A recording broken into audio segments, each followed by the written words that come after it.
केंद्र सरकार ने सोशल मीडिया, डिजिटल मीडिया और ओटीटी प्लेटफॉर्म के लिए आज गाइडलाइंस जारी कर दी।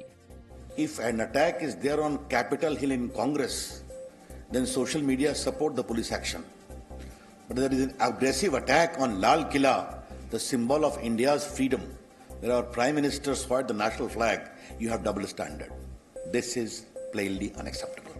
गाइडलाइंस के नियम 3 महीने के भीतर लागू होंगे। इसके तहत सोशल मीडिया, डिजिटल मीडिया और ओटीटी प्लेटफॉर्म को शिकायतों को सुनने के लिए व्यवस्था करनी होगी। शिकायत दर्ज होने के 24 घंटे में कंटेंट हटाना होगा। महिला सम्मान विरोधी कंटेंट 24 घंटे में हटाना होगा।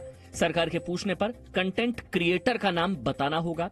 सुरक्षा अखंडता के मामलों में तेज कार्रवाई करनी होगी। ओटीटी प्लेटफॉर्म को 5 कैटेगरी में कंटेंट को बांटना होगा और शिकायतों के निपटारे का हर महीने ब्यौरा देना होगा। गाइडलाइन में सोशल मीडिया को सामान्य और विशिष्ट 2 कैटेगरी में बांटा गया है। नियम यूजर्स की संख्या से तय होंगे। जो डिजिटल मीडिया पोर्टल्स है उनको भी अफवाह फैलाने का, झूठ फैलाने का यह अधिकार नहीं है। Media freedom is absolute but with responsible reasonable restrictions. हालांकि सरकार ने यह नहीं बताया कि नियमों के उल्लंघन पर क्या सजा होगी। कंटेंट क्रिएटर, यूजर्स या कंपनी सजा किसे मिलेगी। सोशल मीडिया और ओटीटी के कंटेंट को लेकर गाइडलाइंस की जरूरत 2018 में सुप्रीम कोर्ट ने भी बताई थी। सोशल मीडिया पर गाइडलाइंस के नियम बनने से पहले ही कांग्रेस ने सवाल उठाए। पूछा, आपत्तिजनक कंटेंट कैसे तय होगा। ऑब्जेक्शनेबल किस कमेंट को मानेंगे, क्या यह सरकार तय करेगी। और दूसरा, मुझे तो लगता है कि ज्यादातर जो भी ऑब्जेक्शनल जो सामग्री होगी वो तो बीजेपी के ही कार्यकर्ताओं की होगी। गाइडलाइंस पर फेसबुक ने भी प्रतिक्रिया दी है। फेसबुक ने कहा, हम स्वतंत्र और सुरक्षित रूप से अभिव्यक्ति के लिए प्रतिबद्ध हैं। सरकार ने जो गाइडलाइंस जारी की हैं, उनका अध्ययन करेंगे। वहीं वेब सीरीज तांडव के आपत्तिजनक कंटेंट को लेकर आज इलाहाबाद हाईकोर्ट ने कड़ी टिप्पणी की। हाईकोर्ट ने कहा, अभिव्यक्ति की आजादी के नाम पर हिंदू देवी देवताओं का अपमान नहीं किया जा सकता। संविधान निर्माताओं का उद्देश्य सभी धर्मों को सम्मान देना था। इलाहाबाद हाईकोर्ट ने इसी के साथ अमेजॉन प्राइम की इंडिया हेड अपर्णा पुरोहित की अग्रिम जमानत याचिका भी खारिज कर दी। अहमदाबाद के नरेंद्र मोदी क्रिकेट स्टेडियम में खेले गए डे नाइट टेस्ट में भारत ने इंग्लैंड को 10 विकेट से हरा दिया। भारत ने टेस्ट मैच में 2 दिन से भी कम समय में जीत दर्ज करके इतिहास रच दिया है। दूसरे विश्व युद्ध के बाद ये सबसे कम समय में खत्म होने वाला टेस्ट मैच है। इसमें सिर्फ 132.4 ओवर फेंके गए और मैच का नतीजा भी निकल आया। इंग्लैंड पहली पारी में 112 पर ऑल आउट हो गया, तो भारत ने पहली पारी में 145 रन बनाए। इंग्लैंड की दूसरी पारी 81 पर सिमट गई। फिर भारत ने जीत के लिए 49 रन का लक्ष्य बिना विकेट खोए हासिल कर लिया। सीरीज में अब भारत को 2-1 से बढ़त मिल गई है और अभी एक टेस्ट खेला जाना बाकी है। प्रधानमंत्री नरेंद्र मोदी ने आज पुडुचेरी और तमिलनाडु का दौरा किया।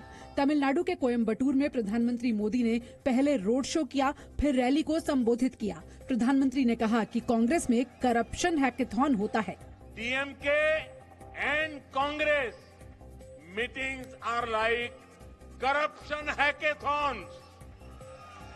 There leaders sit and brainstorm how to loot. Those who give most innovative ways are given posts and ministries. इससे पहले प्रधानमंत्री पुडुचेरी के दौरे पर गए, जहां कई परियोजनाओं की शुरुआत और हाईवे प्रोजेक्ट्स की आधारशिला रखी। प्रधानमंत्री नरेंद्र मोदी ने जनसभा को संबोधित करते हुए वंशवाद पर हमला बोला। People all over India are rejecting Congress. Their seats in the parliament are the lowest ever. The Congress culture of feudal politics, dynasty politics, patronage politics is ending. Kolkata में बीजेपी अध्यक्ष जेपी नड्डा ने आज सोनार बांग्ला मिशन की शुरुआत की। इस दौरान JP Nadda ने 294 वैन को हरी झंडी दिखाई, जो बंगाल की सभी विधानसभा क्षेत्रों में जाएंगी और करीब 2 करोड़ लोगों से सुझाव मांगेंगी। कैसे वो कट मनी से बचे, इसकी भी हमको सुझाव चाहिए। ये भी हमको चिंता करने की जरूरत है और रास्ता आप ही बताएंगे, क्योंकि कट मनी आपको ही देना पड़ता है। उसको कट आप ही करेंगे। वहीं पश्चिम बंगाल में चुनाव लड़ने की तैयारी कर रहे AIMIM के अध्यक्ष असदुद्दीन ओवैसी की कोलकाता में होने वाली रैली को प्रशासन ने अनुमति नहीं दी। इससे नाराज होकर असदुद्दीन ओवैसी ने चुनाव आयोग जाने की धमकी दी है। पुलिस के जितने ऑफिशियल्स हैं उनको election commission code of conduct आने के बाद उनका इमीडिएटली ट्रांसफर करना। कोड ऑफ कंडक्ट नहीं आया, उससे पहले हमको पब्लिक मीटिंग का परमिशन नहीं दे रहे आप, तो कैसे इलेक्शन फ्री एंड फेयर होगा? इससे पहले 24 नॉर्थ परगना में बीजेपी की परिवर्तन यात्रा को भी प्रशासन की अनुमति नहीं मिली थी। इस पर बीजेपी ने कड़ा विरोध जताया था। पेट्रोल डीजल की बढ़ती कीमतों के खिलाफ पश्चिम बंगाल के मुख्यमंत्री ने कोलकाता में इलेक्ट्रिक स्कूटी की सवारी की। मुख्यमंत्री ममता बनर्जी पहले खुद स्कूटी चलाने की कोशिश करती दिखी। महंगाई के बहाने ममता बनर्जी ने केंद्र सरकार से कई सवाल किए। ऐसा केस लगा देता है और सबको टेररिस्ट बना देता है। मैं इसी बात का कहना चाहूंगी कि हमारा आवाज उठाना, आंदोलन करना हमारा हक है।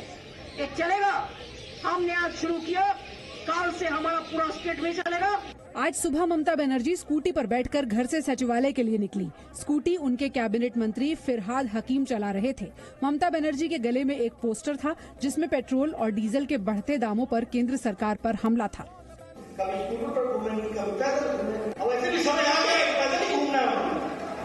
Presenting B News app, available on Google Play and App Store. Download it now.